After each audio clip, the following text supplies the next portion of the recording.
The subway station was as loud and restless as any other morning, shoes scraping, doors sliding, announcements echoing across the tiled walls. People hurried past the homeless woman sitting quietly near a pillar, her baby wrapped in a faded blue blanket. Most commuters barely noticed her, assuming she was just another face lost in the city's exhaustion. But today, she stood up. Her eyes, tired yet determined, scanned the crowd as she gently approached a small group of musicians who had been struggling to draw attention. Their guitar case lay open with barely a few coins.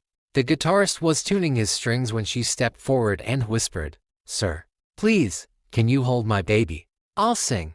Confused, the young man hesitated, but something in her trembling voice made him nod. He took the child carefully while the woman stepped into the center of the station.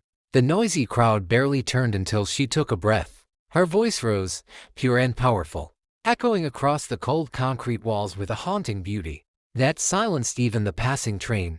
It wasn't just singing. It was pain, hope, and memory woven into every note. People froze not because she was homeless, but because her voice felt like it reached into their chest and held their hearts still. Conversations stopped. Phones lowered. Even a policeman, who had been ready to guide her away, dropped his hand and stood rooted in place. The melody climbed higher, trembling with emotion as if she was singing every hardship she had lived through, nights sleeping in the cold, days begging only to feed her baby, dreams once bright now buried under struggle. Tears welled in the eyes of strangers who had ignored her moments before. By the time she finished, a crowd had gathered around her, many crying openly. A woman in a business suit stepped forward first, dropping a large bill into the guitar case. Then another, and another.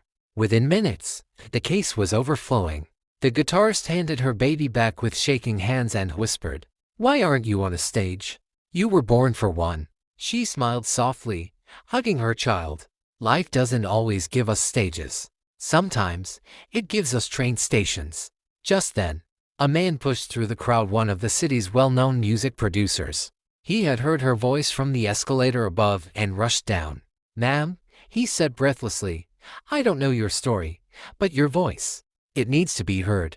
If you'll let me, I want to help you." The woman gasped, clutching her baby closer, tears streaming down. For the first time in years, she felt seen, not as homeless, but as someone worthy of hope. And in that crowded station, surrounded by strangers who were no longer strangers, her life began again.